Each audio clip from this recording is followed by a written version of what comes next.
Alright guys, I'm at the halfway point of installing the innovative Mtx-L fuel ratio gauge, and I just got done welding the oxygen sensor bung onto the exhaust as closest to the collector I can get it. I did not want to weld it right on the collector, so I did it right there. I think I have enough exhaust back pressure to where it would get an accurate reading.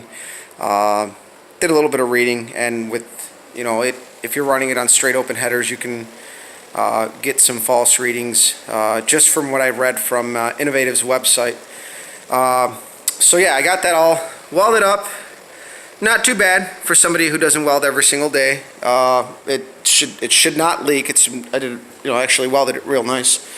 And the other thing is, yeah, you see that's all the condensation out of my exhaust from running it yesterday. I had to tip it. That's actually my exhaust is currently upside down. So I ended up taking out the switch panel. Turns out we thought ahead, and when my buddy Dave Meyer gave me a hand, we left a few wires that were ready to go behind the panel, and we just put butt connectors on them to isolate them. And now I can actually just hook it up to the switch, run one wire to the relay, and get it going. So obviously the gauge cluster in the other video got done, and obviously I got more than enough lead for the gauge. So I read the instructions, and I had to brush up on how to wire up the relay because I don't do a lot of wiring. Wiring is not my forte, and that's why when Dave helped me out a couple years ago, I really paid attention and learned a lot, and I've become a lot more cleaner with my work as far as wiring goes. So hopefully in the next video you guys will see this thing all working.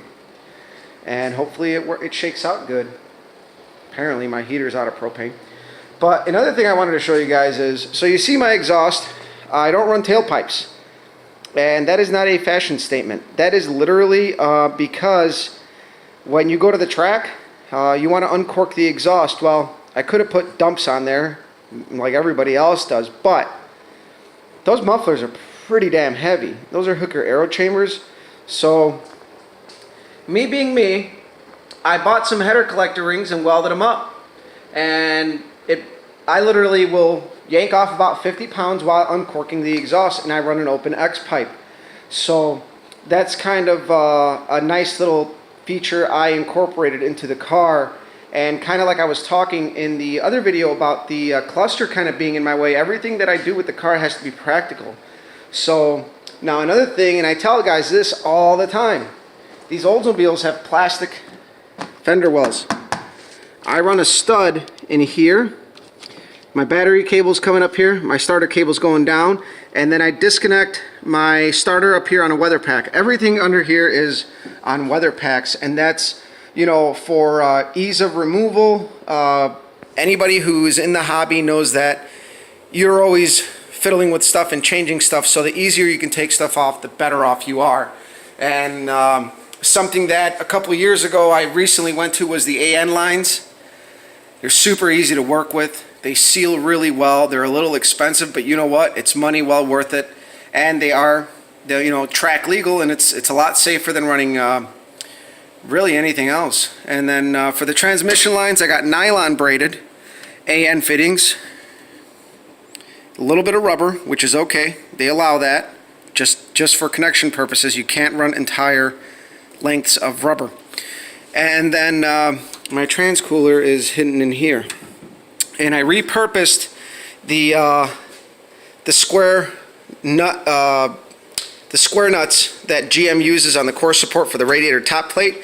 So my transcooler actually bolts up, and these corner ones act as studs for the top plate while still holding my transmission cooler inside. And that transcooler is actually an oil cooler for a 2000 to 2002 Ford Explorer. It's the engine oil cooler. It's pretty beefy. You can see it's kind of long. And 20 bucks at the junkyard, flushed it, ran it, and it's worked out good. I haven't burnt out anything yet, and that was with the last, I ran that for quite a while with the last Turbo 350 that I had built. And that thing was still in good shape when I took it apart a year or so ago because a pump sealing ring broke, so I lost second gear. Everybody thought I had grenaded the sprag like everybody usually does, but no, it was actually just a broken pump ring. So guys, stick around, keep watching, subscribing, follow us on Facebook, Copper's Garage, and YouTube, Copper Cutlass. Thank you for watching.